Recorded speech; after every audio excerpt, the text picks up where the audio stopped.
njëkk bu la tribune mu ne les choses se précisent pour Tahirou Sarr une liberté provisoire en gestation maanaam liberté provisoire bi nag instant bi mi ngi xeeñ te itam lu ko dese bëreetul lool Arfan jëm si li nga xam ni itam moom la chambre d'accusation daal di wax jëm si Tahirou li nga xam ni itam war na ko daal di war a mën a indi comme genre caution naka na ko daal di xalaatee Arfan par rapport ak li nga xam ne moom justement ñu ne cette liberté provisoire est en gestation.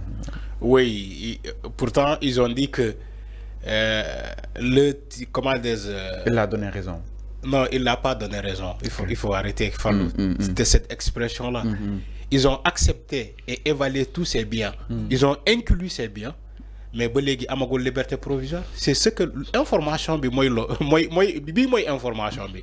Mais pas ce que tu dis. Non, waxuma dara. Non, yow yaa ne liberté provisoire mu ngi xeeñ. En tout cas, non, xeeñul.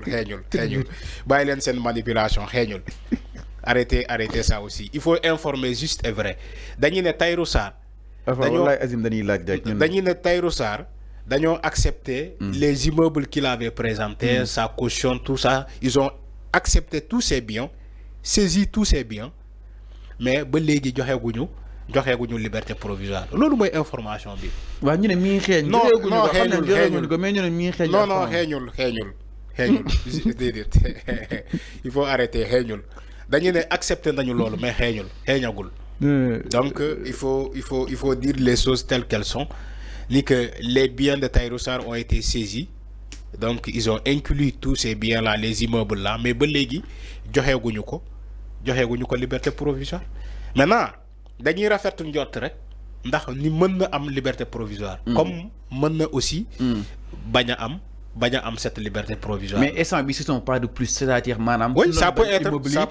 Su ñu bañ immeuble yi tey nangu nañ ko. Oui, ça peut être. C'est un pas de plus pour. Ça peut, oui, bien sûr. Tahirou Sarr moo tax ñoom jàpp nañ que ni la liberté provisoire Arfan est en gestation comme si que aussi mën nañ ko bañal, donc il faut nga analyser si ñaari côté yëpp Arfan si benn côté bi mooy Tahirou peut-être suñu sukkandiku si wàllu foncier am fay na li nga xam ne que moo di li nga koy toppee.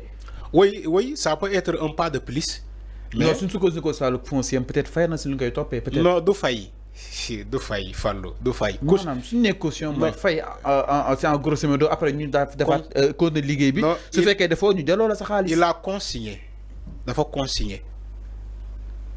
yaa ngi dégg. Je parle dans ce sens. Voilà dafa consigné. waaw su nekkee léegi defoo ñu delloo la sa xaalis. Voilà exactement. bu fekkee defoo justice bu demee ba càmbar ni que xam ni que lu ñu lay toppee waa dëgg fa yàlla defoo dañu lay delloo tous ces biens là.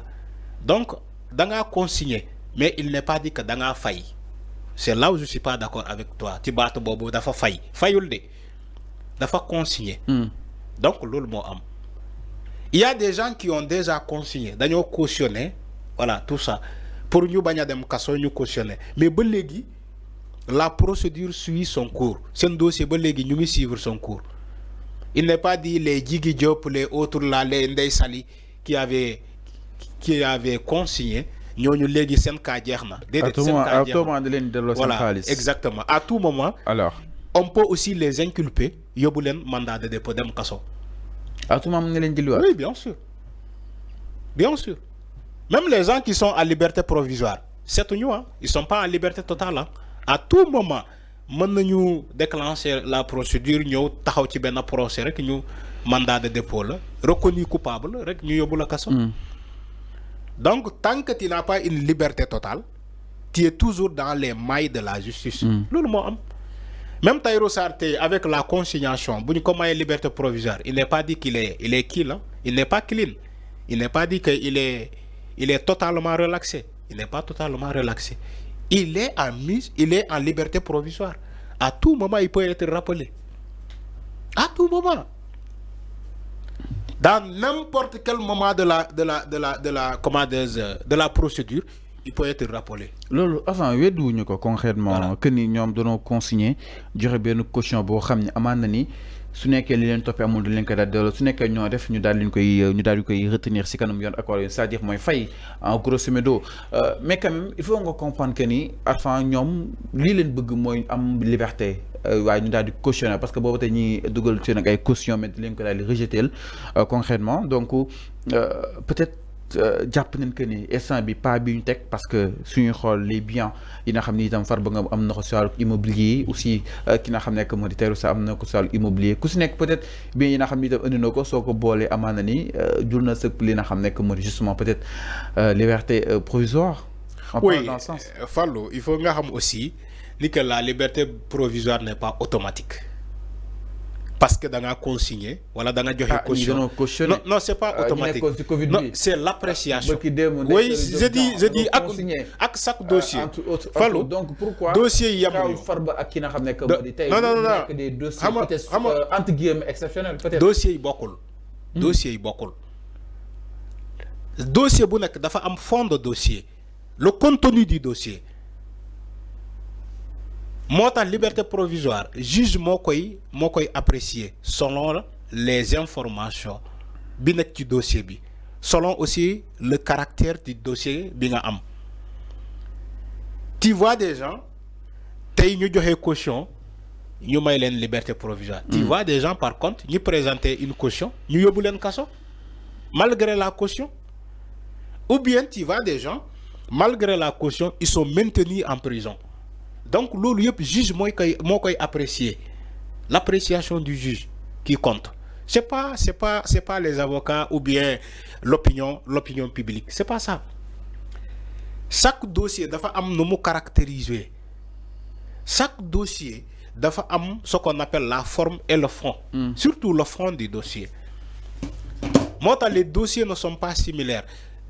Si on a des dossiers un peu similaires, donc ces deux personnes seront poursuivis pour les mêmes délits, ou bien association de malfaiteurs, ou bien complicité, ou bien etc.